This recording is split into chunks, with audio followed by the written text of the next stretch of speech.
with Lori Davis, who is a training specialist with DFACS, and most of you have met Lori through the court improvement and MD Canning training. Also, Tom Rollins will be joining us in just a second, and he's the director of DFACS, and so you just can't get better, more resource, more educated and informed people than presenting with Lori and Tom.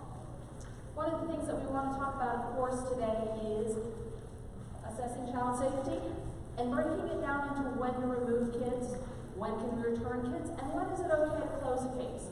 One of the things that I think we all know about child removal is that the only time we remove children is when, or what we know about removing children is that it is going to cause harm, right? I mean, it is going to. That is a matter of fact. So how is it that we determine when the harm of removing them is actually less than the harm of keeping them where they are? So let's talk about risk management. Figuring out when to keep kids at home and when we need to make those removal decisions. One of the things is that we want a clear and articulable framework for how these decisions are made, right? We don't want to be like, hey, it's Tuesday at 10:30. We need to remove 5 kids today. So who are they going to be? Okay? We need clear and articulable framework. We also want consistency between jurisdictions. So that means that our case managers, our supervisors, our SAG attorneys, because all of this, parent attorneys, children, guardian ad litem, all this happens before you're even on the case, before COPS is on the case. All of this stuff happens before you even know that there's a case that's involved, right? All of this is ex parte information. So we need to make sure that the caseworker, supervisors, directors, and attorneys and judges are thinking about these the same way so that we don't go, Saturday, I just don't want to remove anybody today, right? We want to have clear and articulable framework. So one of the greatest miracles in life is the fact that our parents ever survived their childhood, right? Because this is risk assessment. Look at that playground, right? Just count the 99 things that are wrong with this picture, right? And how did our parents ever survive when this was child safety? And they advertise this. I mean, this is in print, right? And then look at these unsafe children, inadequate supervision, and bicycling without helmets. Right? Look at the liability, look at the danger to them. And there might be some risk for any child, right? I mean, this could have been my house yesterday. So, if we're removing a child, it has to be with a clear and articulable framework, because the one thing that we all need to just take off of the table in our discussion is that this is not the solution. Sometimes it's tempting, right? We want to bubble wrap kids up and protect them, even our own or other kids. It's just not realistic. So the universal truth for everybody is that all children are at risk. Okay? My kids, I'm not here today. Could have been a bus accident, could be anything. Could be that moment when I was sick and throwing up and my kid decided to go run out of the house. You know, is that inadequate supervision or is that an inherent risk? Is that bicycling without a helmet? All kids are at risk. The bigger question is, when are they not safe? So we're going to distinguish between risk and unsafe. And for that, we're going to go with Lori. All right, good afternoon, everyone. Can you hear me in the back? Okay, so it's late in the day, and sometimes at this point in the day, you have a little bit of trouble projecting my voice. So Judge Altman mentioned articulable evidence, and so I'm going to help you along the way with giving you some words to use to help justify your decisions when you're making, when you're having a discussion about whether or not to remove a child. The first thing that we want to do is I always believe you got to roll back and you got to set a little bit of a foundation. Okay? And so we want to talk a little bit, just give you a reminder about the difference between risk and safety. Risk risk is something that's on a continuum. It can go from milder to severe. And like Judge Altman said, all children are at risk, right? Safety is when a child is unsafe when that risk has gone beyond being just concerning. Okay? So we're going to talk about some situations when risk has gone beyond being concerning. It also requires immediate action. Right? You've got to take some steps to help mitigate that situation. Imminent risk, okay, when you try to say, oh, let me find some articles or some information around when exactly to remove a child, it's kind of hard. And all that we really get is some guidance around remove a child if there's imminent risk of harm. Okay? And so there's 3 components for a child to be at imminent risk.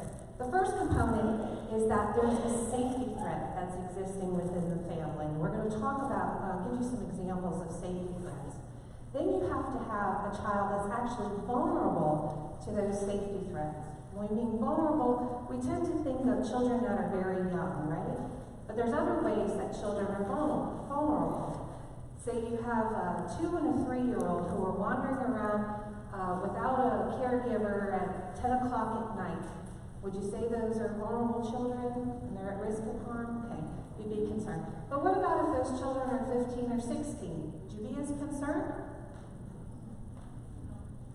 Probably not. But what if those children had some extreme risk-taking behaviors, like they were engaging in drug use, or they were involved in gangs, or they were very provocative, or they were selling themselves on the street? You'd be very concerned because they are vulnerable children. Or if they had a particular disability or they relied on others for self-care. If they're not the biological child of the person who's caring for them, they're more vulnerable. So there's a number of ways that children can be vulnerable. The third factor is that you have to have a situation where the parent's ability to protect their vulnerable child is compromised in some way. Perhaps they have a mental health issue, a substance use disorder, or something like that. So you have to have all 3 to be considered at imminent risk. Okay. So when we're talking about imminent risk, we're talking about the child is unsafe now, okay, as opposed to might be unsafe later. Okay? We're talking about a situation where a child is unsafe now. In DFACS, we do some training with our caseworkers and our supervisors around the differences between being unsafe now and possibly being unsafe later, a dangerous situation that's going to be brewing. We call that present or impending danger. Present danger has 3 components. You have a situation that's immediate. It's going on right now, it might have just happened, or it's about to happen at any moment. You have a situation that's significant. That means it's big. It's really severe. The child has been harmed in some serious way. And then you also have a situation that's clearly observable. You can see it right there before your eyes. Sometimes you can walk into a situation and before even interviewing anybody, you know what's already happened. The difference that we have, we often take steps and end up removing children that are in an impending danger situation, okay, without putting some safety precautions in first. Impending danger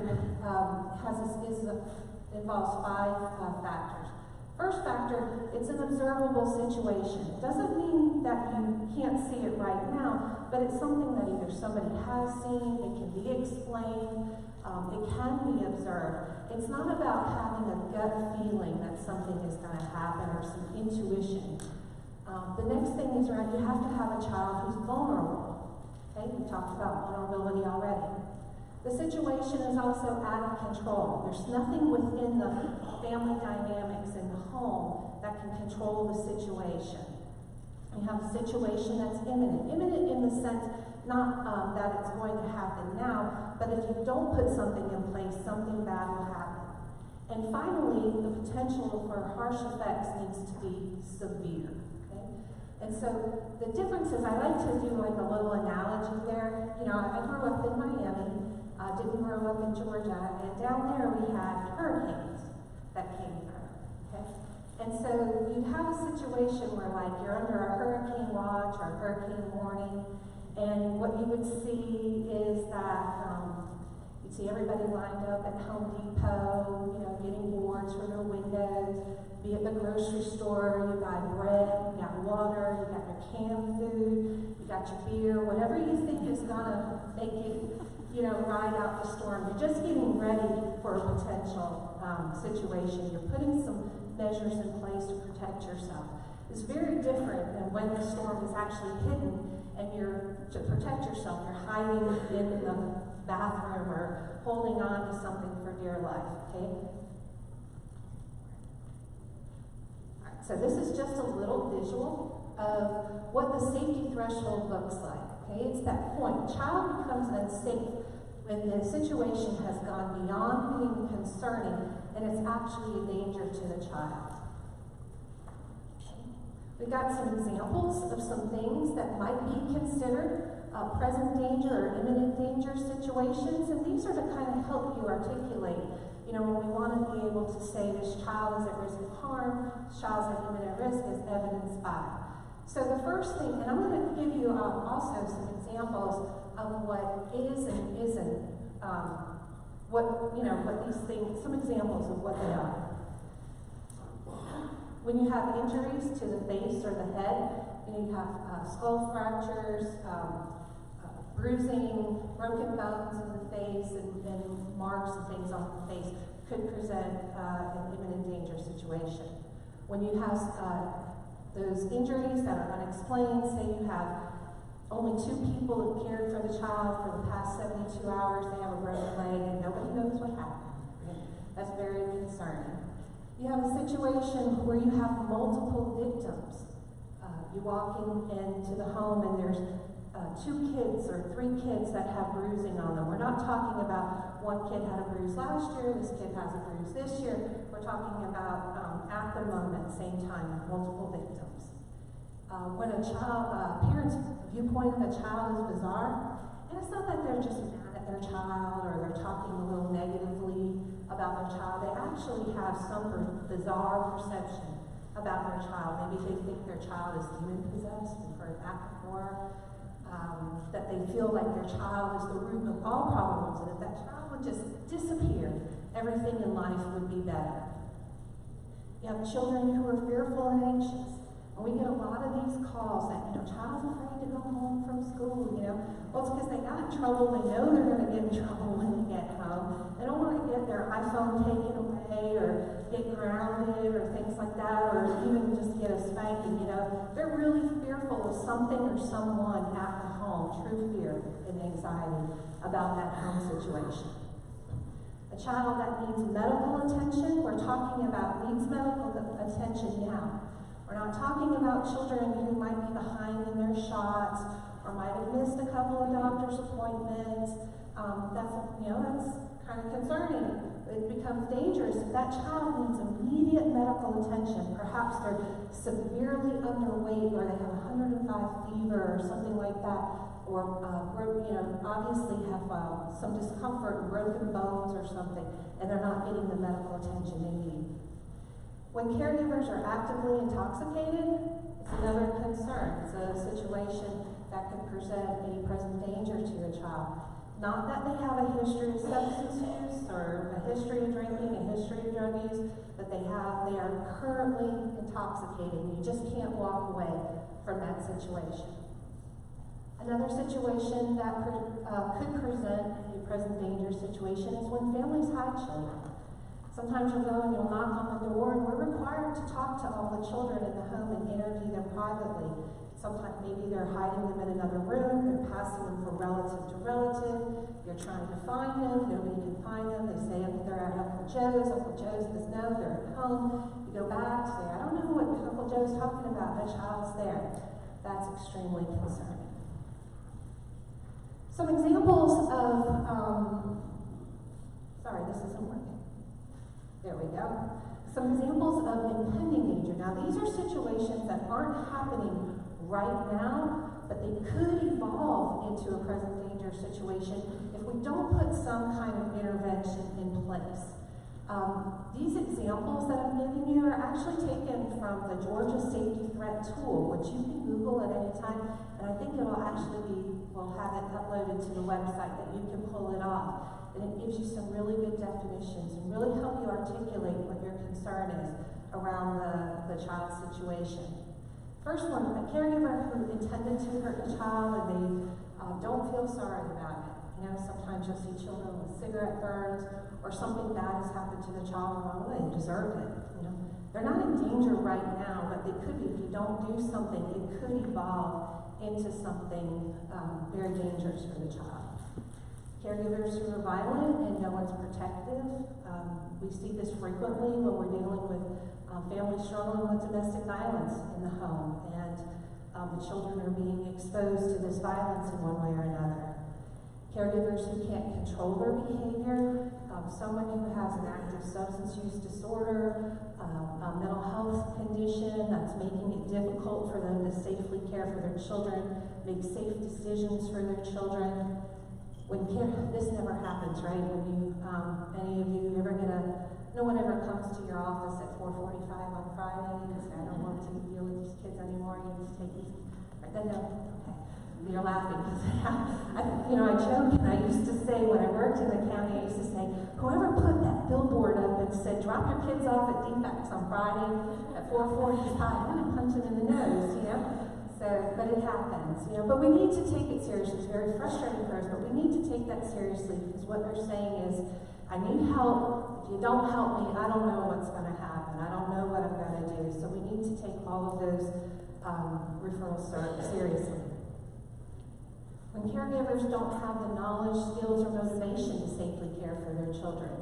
And we're not just talking about a parent who, might not have some skills to discipline their kids safely. It's truly don't have the knowledge to understand what their children's needs are. They have very unrealistic expectations. They might spank a 1-year-old for crying or soiling themselves. They don't have sometimes they don't have the motivation. So if I just went up to you, I know you, so I wouldn't feel so bad. But if I went to you, I don't know you very well. You look like a really nice person. Could you watch my kids this weekend? I have some business I have to take care of. I don't know her, So not really caring about who they leave their child with, or really don't care what happens to them.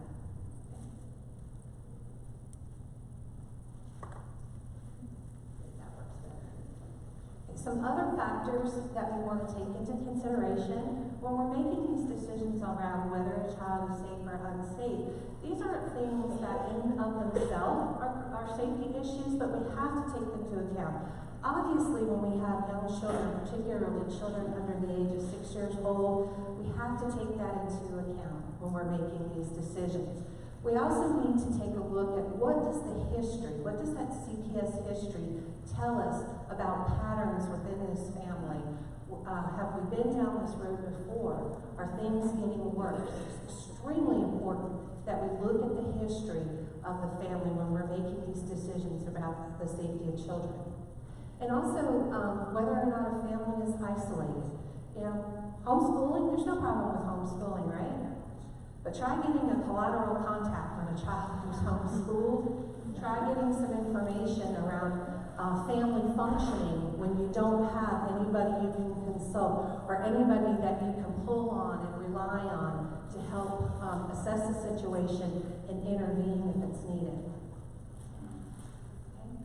So we have some questions that we try to encourage our state folks to use when they're making decisions around safety. Okay?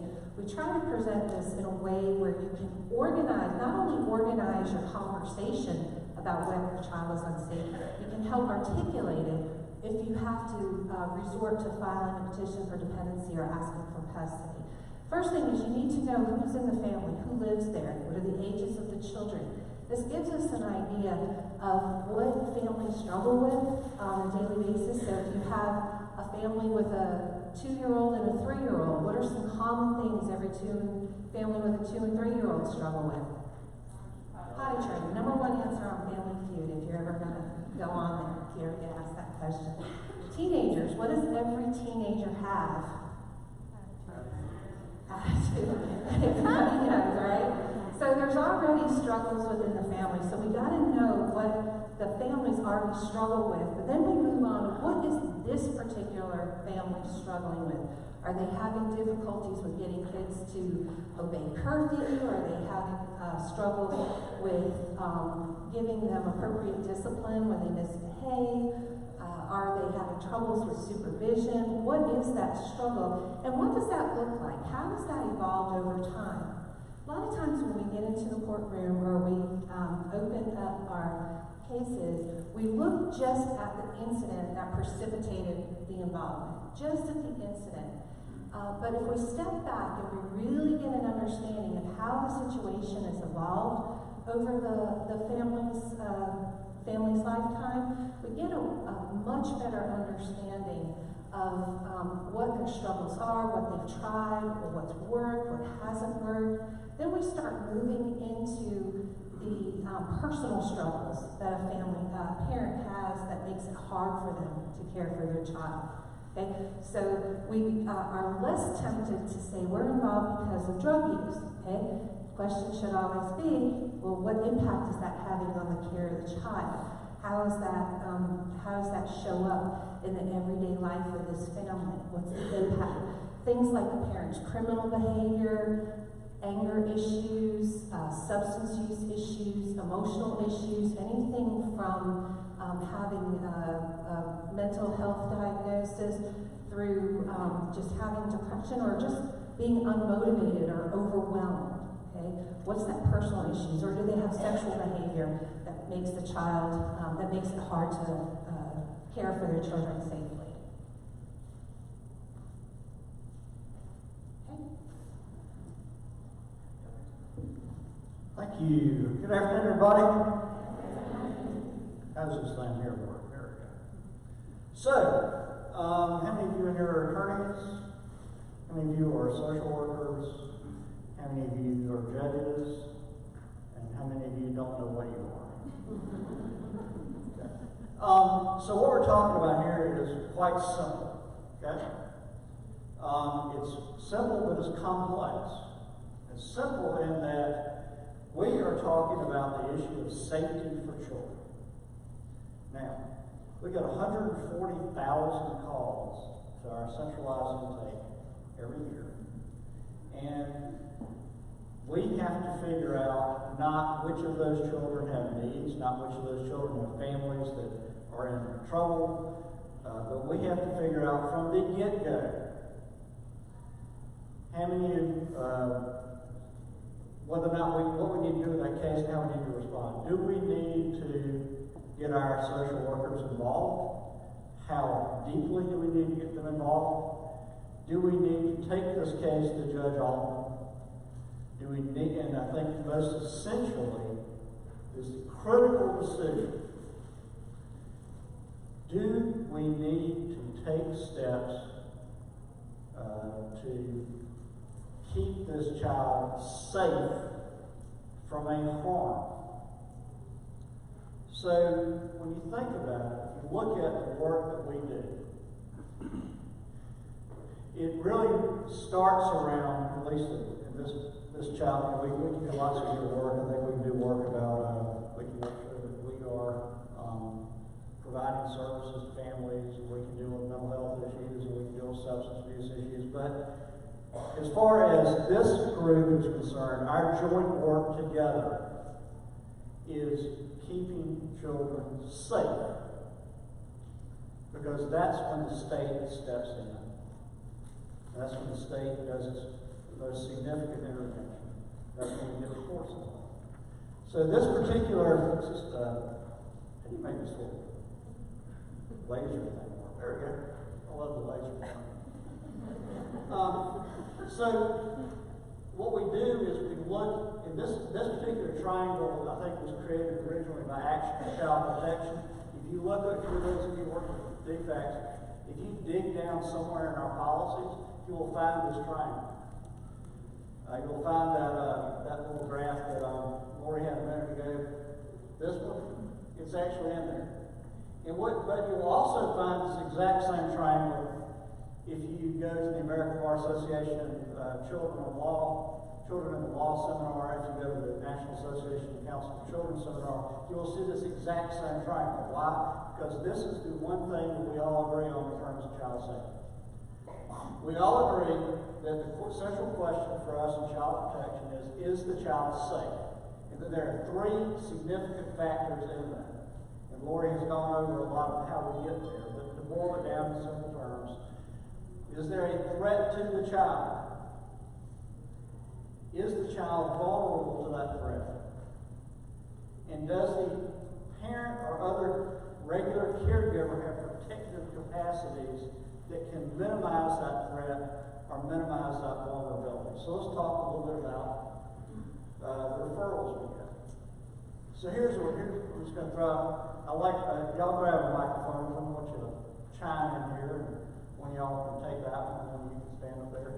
And I want y'all to do this, okay? So here we go. We get a call in, and an 18-month-old child has appeared at the hospital with a significant bruise, a red blotch in the eye, and the mother and her boyfriend, who have no history with the agency, say that they brought the child to the hospital because the other child in the home threw a baseball at this child and hit that child in the eye. This is what happened, and that has to be the explanation.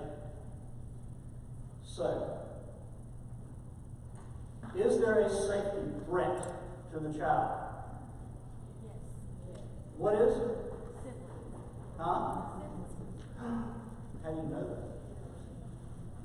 Remember what Lori was telling you a minute ago?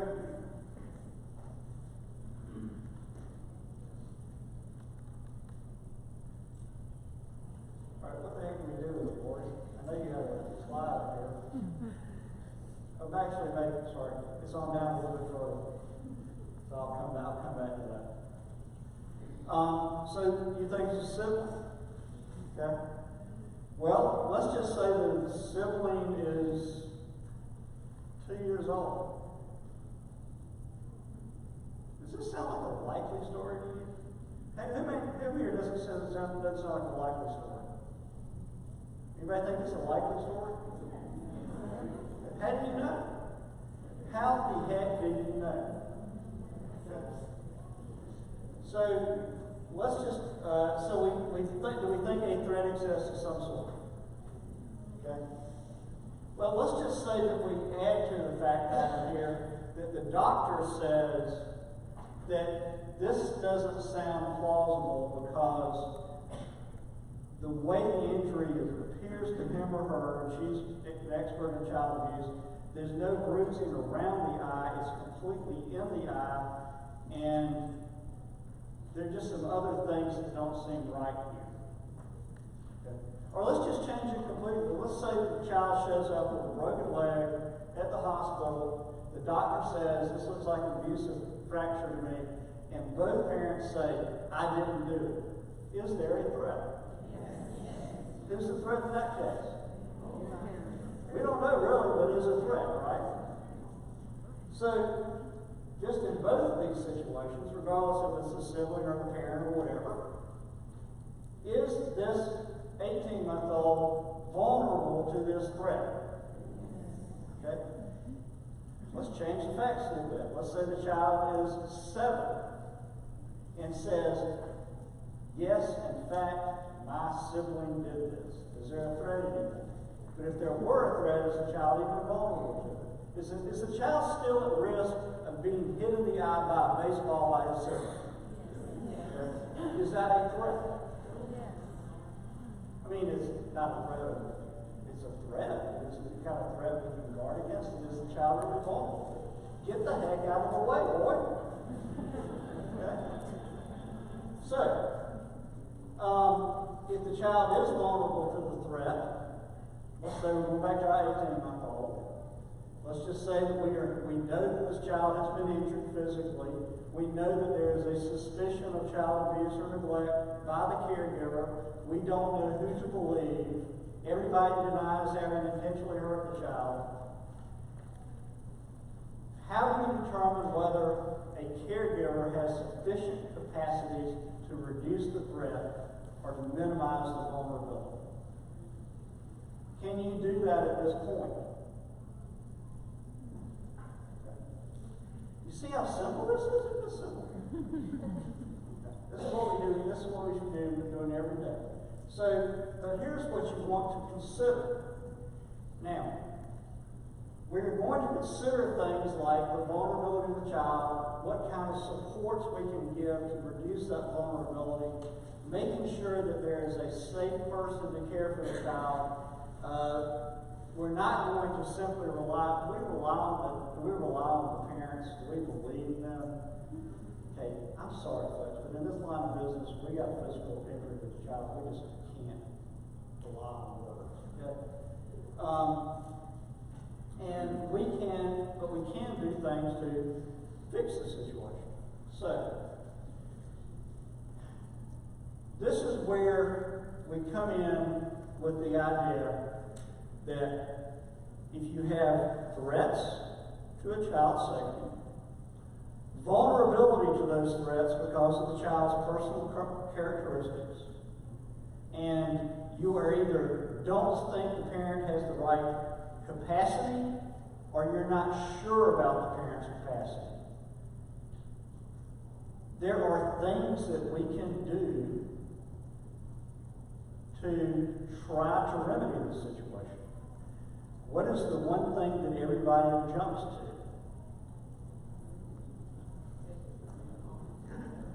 Karen says everybody takes it out of the room.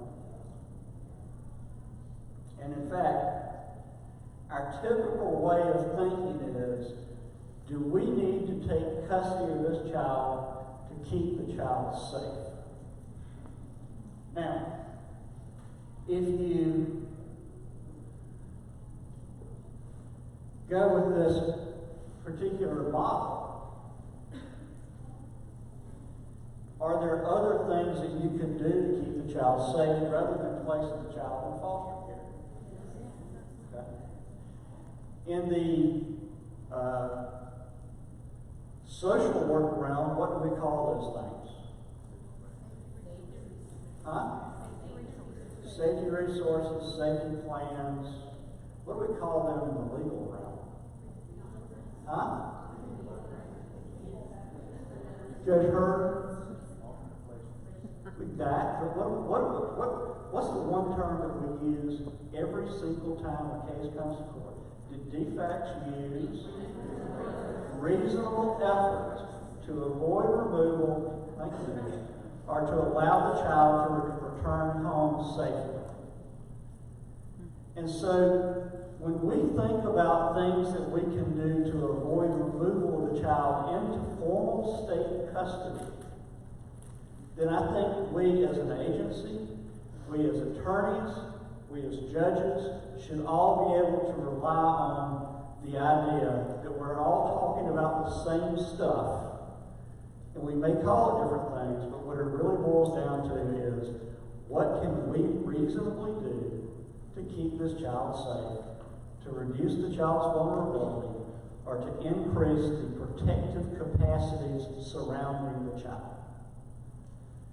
So we can, of course, as we talked here, use family resources, neighbors, individuals in the community, put in some services in the home, make the alleged maltreater leave the home, move the person, if we know that one person has not done anything wrong, move them to a safe environment, have a voluntary placement outside the home, or take legal action. Now, we have some things that we've been doing in DFACS for a while, and we're continuing to beef up those efforts. One is our voluntary kinship program. Okay? Now, this is what we used to call a safety plan, safety reflex, right? How many of you like those? I'm not really a big fan. Are you a fan?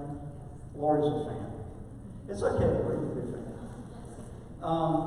Judge Altman, what's the problem with safety resources? Doesn't fix the problem.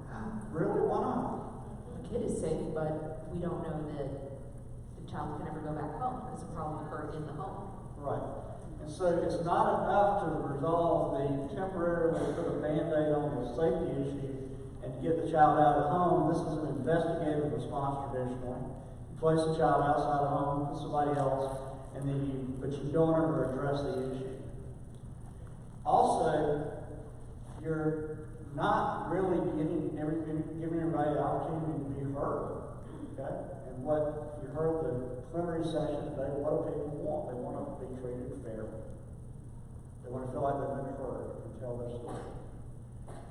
On our voluntary kinship, we are doing some work to allow parents to voluntarily place outside the home while we actually work on the issues. And that, folks, is the big difference. Okay? Now,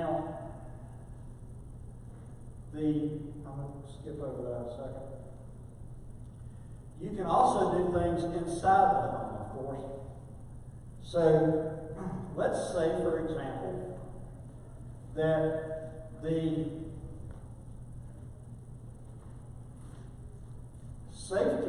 referral comes in, the allegation is that the mother is living by herself. The grandmother of the child lives in a place a couple of doors down. The 3-year-olds keep going out on Saturday morning and wandering in the streets, and they've almost gotten hit by cars a couple of different times. Is there a safety threat? What is the actual safety threat here? Sorry? Please? Child getting out of the home. Well, what's the cause of that safety threat? Inadequate supervision is kind of what we usually call it. But you got a mother who, for some reason, is not making sure the children can't wander around. Now, how many of you wandered in the street when you were 3? Yeah, not in the street, but I wandered in the backyard. Of course, we lived in the country, so it doesn't matter. Only thing I had to worry about was rattlesnakes. But it kind of depends on where you are. So, what are some things we can do to minimize this threat? Put a lock on the door. In fact, I don't know how many times I've done a particular word when I was a judge, put a lock on the door, like a chain thing. Okay? What about the mother? Does the mother have the capacity to do that? If she has a very low IQ, she has a significant developmental disability herself, do we need to perhaps assess that? What are some other things we can do? We can move grandma in, right?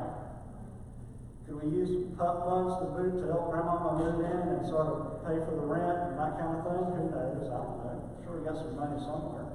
Is it cheaper than foster care? Yes. Is it better than foster care because you actually keep the children with somebody they love? Yes. Okay. And so, we can do things in the home. We can also do things outside the home, such as I said, when maybe placed with a relative, maybe placed with a neighbor. But let me ask you this.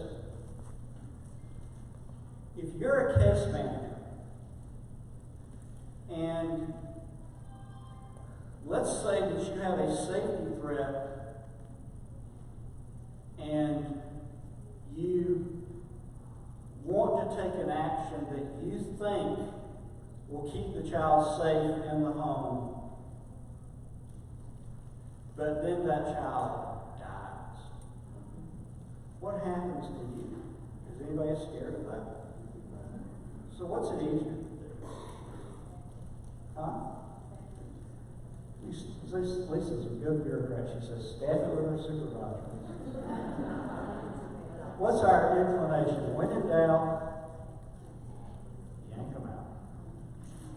We don't do that, right, Lisa? You staff with a supervisor. And the supervisor.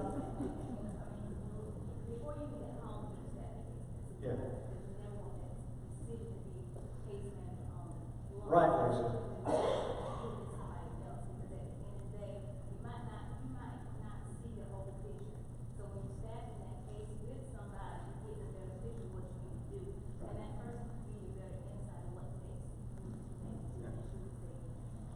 So as Lisa said, you want more heads on this, you want more eyes on this, you want lots of folks making a decision. So along those lines, you know what else you can do?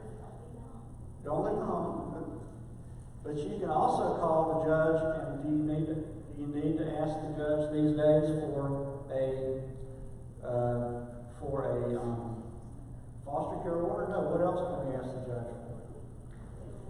Protective order. We ask the judge, what can we ask you for? We don't really use protective orders and mark them that much, but normally it's just a matter of asking for custody. Okay. Let me ask somebody else then. Brenda, what can I ask you for?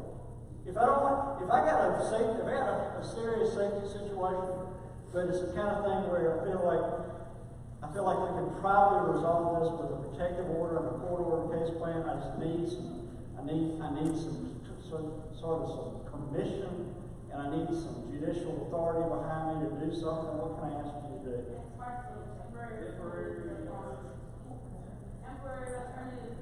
Temporary alternatives to foster care. Is that okay with each other? Actually, no.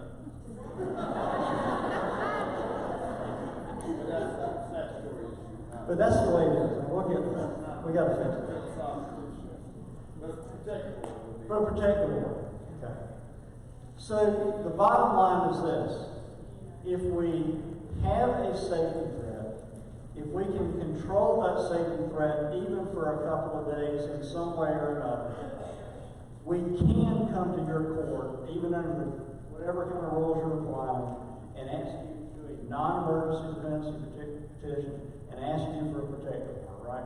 Correct. Okay. That's the protective order that goes, the statute specifically says, we'll do it. Yeah, we're fixing that, but I'm talking about doing the non-emergency dependency. So in other words, you've got a safety threat, what we do, so we could do a voluntary kinship placement for a few days. Here's my problem. What happens a lot of times, at least in the past, is what would happen is we would do a safety resource placement, and then we just kind of drag out. We would kind of keep an agency open for so long. And I think the key is we're going to get better results if we see a safety threat, if we have ways to use reasonable efforts to resolve that safety threat, to reduce the vulnerability. If we can get the court involved and get court power behind that, or a protective order or something, then we're going to be better off. Once you do a safety plan, then you immediately do a safety plan, and then you turn around and immediately file something with the court. Correct. That's all, that's not an issue, right? I think I'd have an issue with doing a protective order without notice of parents. And I think the key is under any scenario, that's what ought to happen, is if you do a safety plan, you've got to go to court and back it up. Why? Because you want as many eyes on that case as humanly possible.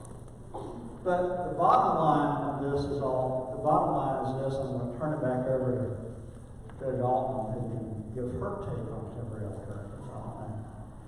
We do have some fixings on that statute. We need to go away from, do we use the heaviest tool in our bag whenever we have a safety threat? Or do we say, what can we do as the agency and with the collaboration and the authority of the courts to keep the child either safe in the home or safe in the community, and then of course the sort of the heaviest tool, the hacksaw, if you will, being placement of the child in foster care. So, Lori? I just wanted to add on to this conversation shift. This all started, I first saw these, the first two quotes, even before Director Rollins came over to DFACS, having this idea promoting reasonable efforts and shifting that conversation from do we need to take custody of the child, or to do we need to take the custody of the child now? And so what we're trying to do is we're trying to evolve from that even further, really starting that conversation with, okay, we have a situation where a child is unsafe. Instead of starting the conversation and that discussion with, do we need to take custody of the child, and then walking back through the reasonable effort, start with what can we do to keep that child safe now, or keep that child in the home. Start with that question until you've exhausted those reasonable efforts. You're able to articulate them very well in court, and finally justify that decision that you made to remove the child. The other thing is, too, I wanted you to have some information to take with you when it's appropriate and when it's not appropriate to use an in-home safety plan. You have to have a situation where it's calm. You know, you can't have a parent who everything is really chaotic in the home, and they're not maybe the provider's not going to be safe. They're not going to be accepting of services in the home. You have a situation that's probably more appropriate for an out-of-home type of safety plan when you have those extreme threats. The child is extremely provocative. You have people that are constantly coming and going, and nobody is keeping dangerous individuals away from the home, and they're just not willing to accept those services in the home. They might yes you today, but tomorrow you get out and they're like, I don't want to deal with any of you people, I don't want to deal with any of this. And so I just wanted to make sure that this is reiterated even more so for DFACs who are making these decisions.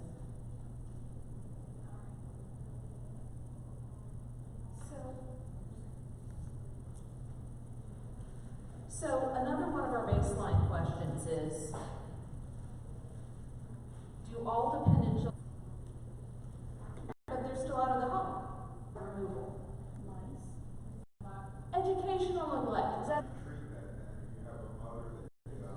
Judge Brett, I agree. Well, but that's where we go to reasonable efforts, right? Because the first question is, do you need to remove a second grader who's not going to school? The first answer is no. By the time you're on your fourth, fifth, or sixth intervention, are we past the point, right? I mean, every once in a while, I will tell DFACs that they use extraordinary efforts to keep a kid out of foster care. Every once in a while, I might even say that they've gone to unreasonable efforts, because this kid should have been removed 3 months ago, right? So there are times, and some of our medical neglect, some of the medical neglect behind on immunizations, have been to the dentist. That's neglect, right? Some of those don't rise to the level of needing removal. And those ones, if you have another caregiver, a grandparent, a relative, that's a great time to bring those people in as natural supports or to place a child with that person, whether it's a temporary alternative to foster care. One of my favorite provisions is, I'm not such a big fan of protective orders, because you can adjudicate the child dependent and place them with the parent, place them with the relative, place them with anybody that the court deems is appropriate. So a lot of times, and sometimes we're just mixing, it ends up being the same outcome essentially, but I want an adjudication of dependency. This is clear and convincing evidence to me that a child is dependent because of educational neglect, medical neglect, and we're going to work on these things in the home. Even some substance abuse, if you have a parent that pre-adjudication has entered into treatment and the child has gone with them, is that kid still dependent? I think so. But is it removal worthy? Not if they're in treatment. Right? So, because when we're talking about child safety, we need to separate out the question of imminent risk and of dependency. And sometimes you look at circumstances, and I think domestic violence is another really, really tricky one. Because my biggest question about domestic violence is always, it's kind of a powder keg waiting to explode. And you don't know how long the timer's been going. and you don't know how, so there's domestic violence in the home. Man, can we put some interventions in? Can we get some services in there? Can we separate everybody, cool them off? Are they all choosing to live together? Can we have more eyes on the situation to kind of diffuse some of it? Or is this going to be one that escalates? And escalates badly? Right? Again, we know removal is going to cause harm. So, but going back to this issue of just separating out for a second that you can have children who are not at imminent risk, they don't need to be removed, but they can still be dependent. Now let's flip it the other way around, right? Which is, can you return a child and keep the case open? Right? What do we want to have happen to close a case, right? They completed their case plan. And not just simply that they completed their case plan, but they actually did all the things that we've asked them to. There has been meaningful behavioral change.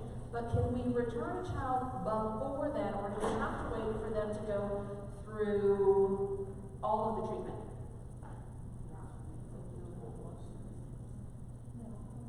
It's specific to every family, right? But you know, the code says that if substance abuse is a basis for dependency, that there will have to be 12 months of clean drug screens.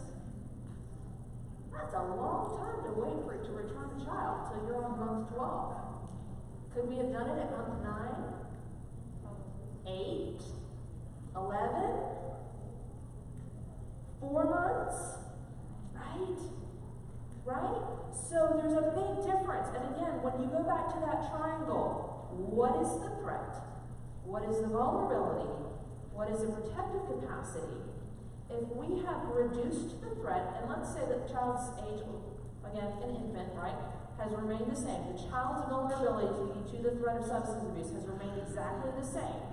But we've reduced the threat because the parent is in treatment, we'll say mom, because mom is in treatment, and we've increased her protective capacity because she's in treatment, and the child will be in daycare, and they'll be in a residential treatment facility. The vulnerability has remained the same, but we've offset the threat and we've augmented the protective capacity. So you can return. Is the dependency remedied? Nope. They're still in treatment. Right? It's the same for our drug court cases, right? How long does a typical drug court case take? 18 to 24 months? Isn't the standard now 24 months, 6 months per case? So, are we going to wait 2 years to return these children? Or with the oversight that we have, can we return them sooner? So that's one of the big things that we want to make, is that when we're talking about returning, what are the supports? What are the services? Or if it's, again, like domestic violence, separation of parents, or an arrest, and no bond. Right? We have to make sure that if that other parent gets out, that the protective capacity will remain. But if that is the maltreater, do we have conditions that make it safe? Is the parent, has the non-offending parent, have they moved into a shelter? Are they in support groups? Are they working on their support system? Is the child going to feel safer with that parent who was more protective than in foster care? So, and as I said, do we have a more safe environment? If the parent's situation has changed, then hopefully we can reevaluate whether or not the child can go home. I thought we had more than that. Oh, here we go. That's where I was going. So, for return, what's the minimum, right? What must be true for this child to be safe? They didn't finish their case plan. I don't care. Right? That's another question. What's changed? And that's one of the other difficulties too, is sometimes we're at 6 months, we're getting close to 9 months, and it's like, well, we need to send this kid home. Well, what's changed? Nothing. No! If what has changed is nothing, then nothing's changed. How's that for tautology, right? Child's still not safe because their vulnerability in the last 6 to 9 to 12 months has probably remained about the same. So, have the threats decreased? Have the protective capacities, have they been augmented? What was the identified safety threat? What was the diminished protective capacity? And then, how many of you in your jurisdictions, there's a return to the parent and then the case stays open for a period of time? All right, yeah. To me, one of the trickiest cases, of course, we have so many of them, are the substance abuse cases. Because the risk of relapse, either transitioning out of the treatment or when the kids transition home, is so high. That's just a reality. So why would we want to return the kids and say, good job, see you later? Because what's worse than removing a child? Moving them in. So if we can continue the case for another 3 months, or 6 months if we needed it, to make sure that those services are in place. And if relapse is a part of recovery, then if a parent relapses, does that mean the child immediately has to come back into care? No, because what did they do, right? Did they immediately call their sponsor, call their defects caseworker, get back into treatment? Were they accountable for it, right? That's their protective capacity going up, saying, I totally got the bandwagon here. Right? That's their protective capacity increasing rather than I have a massive drug problem and I'm hiding it from everybody all the time, always. I need more help. I thought I was good. I'm not as good as I thought I was. So for case closure, we need 12 months of clean drug screens. We don't need that for return. Tom, what do you want to add? You're right.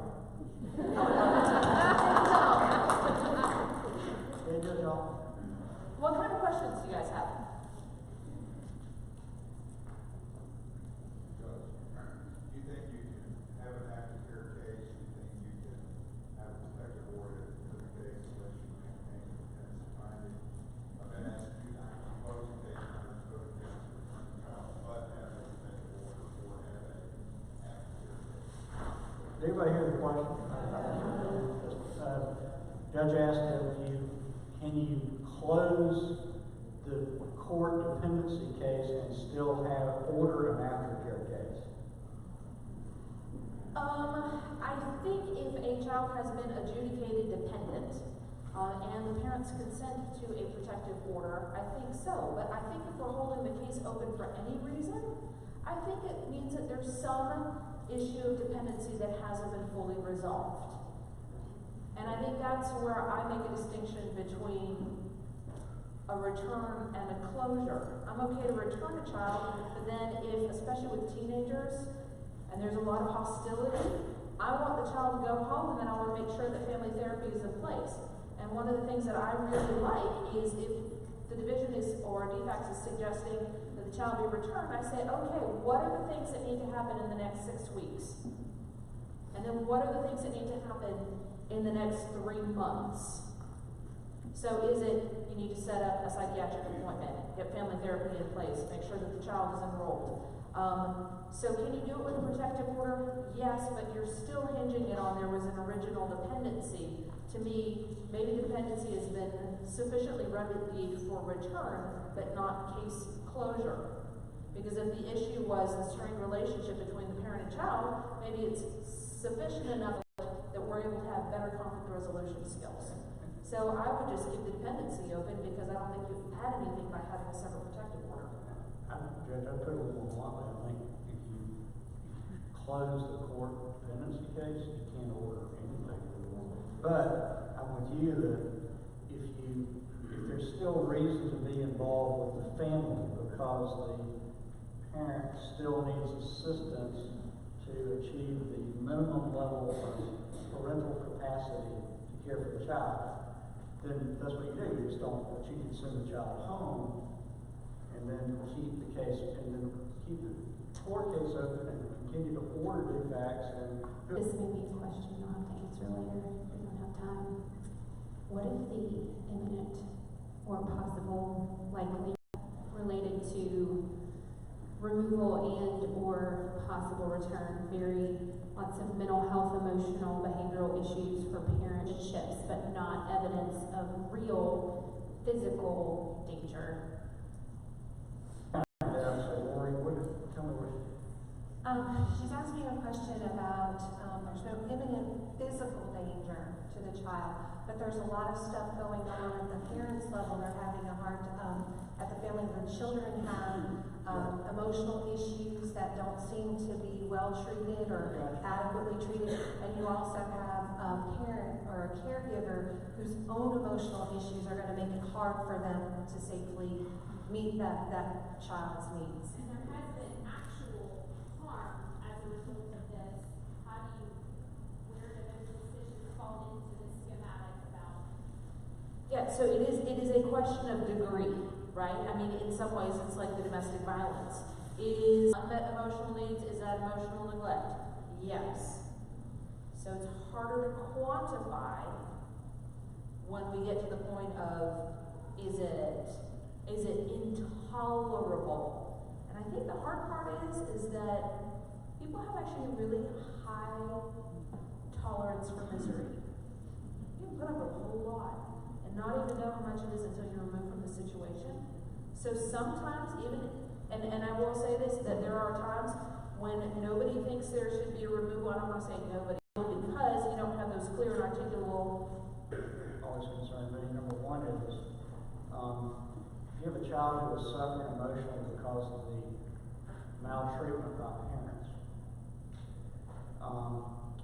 if that child is also attached to that parent, then you really have to very versus the need to, if you're going to remove that child, to put that parent back in a situation where he or she can actually be that stable parent. And I think that's one of the issues. The other issue, of course, is that we see a lot of defects is the child or the youth usually who has a developmental disability such as autism, who has significant behavioral health issues, or simply has behavioral issues too. And under our basic triangle, those children really don't fall within our category. There's not a threat to them from a caregiver. They are not vulnerable to a threat. The caregiver, in fact, does not have the capacity to help them. It is a question of that's because other state agencies and Medicaid and providers and that kind of thing are not stepping up to areas that, we want to help these children. We want to help these youth.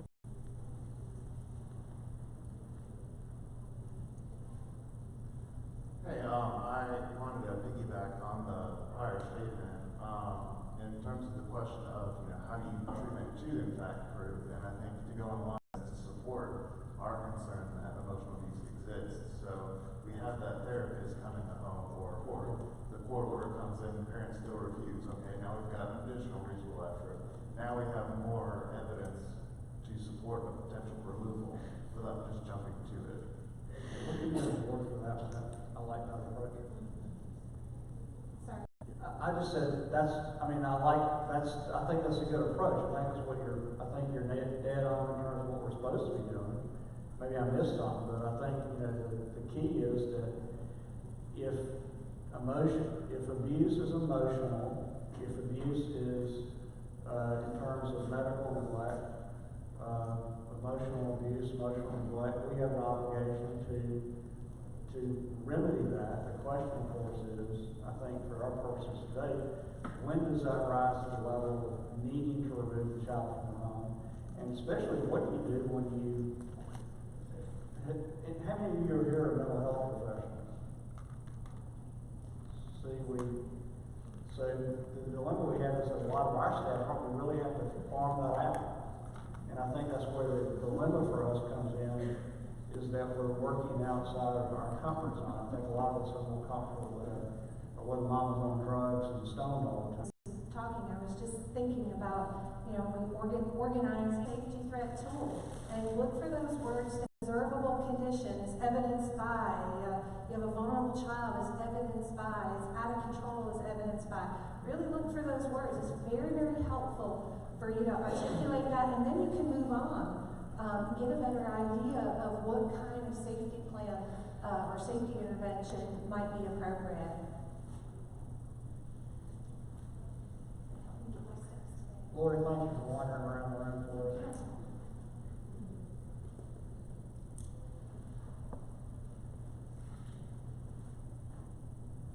Hello, my name is Bridget Gilmore from Columbia County Effects.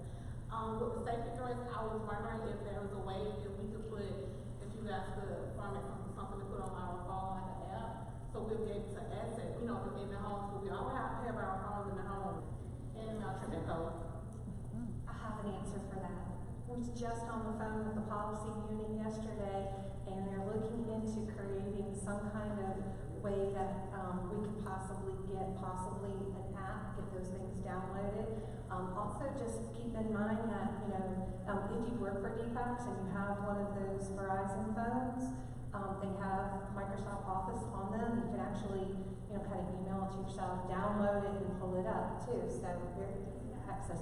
All you have to do, even if you're just going to Google it, Georgia safety threats, it'll come right up. It'll be like the first thing that shows up in your Google search. I'm really hopeful in the next year and a half or so we'll actually have an app that helps us to do stuff like that. We've been behind technologically.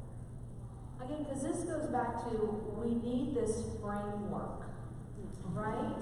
We need the framework for making these decisions. And sometimes your gut tells you something's off. Always listen to your gut. It's not legally sufficient though, so also come in with your clear and articulable reasons, right?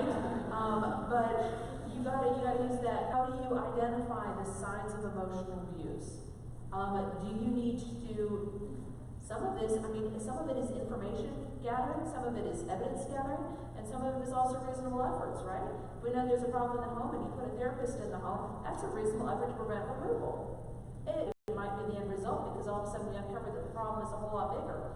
But you can't just remove a child because of emotional abuse. And this parent's ability to meet this child, in one case where you have somebody who is minimally adequate, but parent, if you've got a well kid and they might still, that seesaw has to work. And it has to be specific and within the context. Well, since I seem to have generated some interest, I'm happy to take you on. I think we certainly all want to make sure that as an agency or we as the courts go and a serious caregiver to whom that child is attached, very protected sphere of privacy, of family integrity. And so I think what we need to do is we do need to be careful about making sure that we do so in a way that is fair. But we also need to make sure we do so in a way that is the least intrusive possible. So this model of looking at not the dependency situation, because that can be corrected through a court-ordered case plan or some kind of intervention, like your family preservation case plan or something like that. But when it comes to really analyzing the issue of separating the parent and child, we need to look at it from this very carefully and I think well-respected triangle of, is this a serious threat to this child's integrity, physical, emotional, spiritual, mental, etc.? Is the child vulnerable to that threat? And we all know that certain little ones are more vulnerable than teenagers, and sometimes teenagers, especially with issues, are more vulnerable than children. And immediately to address that issue. And so, to reduce the threats, to increase the parental capacity, or find substitute caregiver capacity by bringing in other folks. Give you one last thought. How many of you have dealt with a mother of a young child? How many of you have ever been to the point where you just felt so bad for her because her child obviously loved her and she obviously loved that child? Okay. So what's the solution? The real issue there is vulnerable to Give that child some protective custody, move in some grandparent, and we're talking about folks. So now I think there's the return decision. If we can make the home safe enough for the family preservation case plan,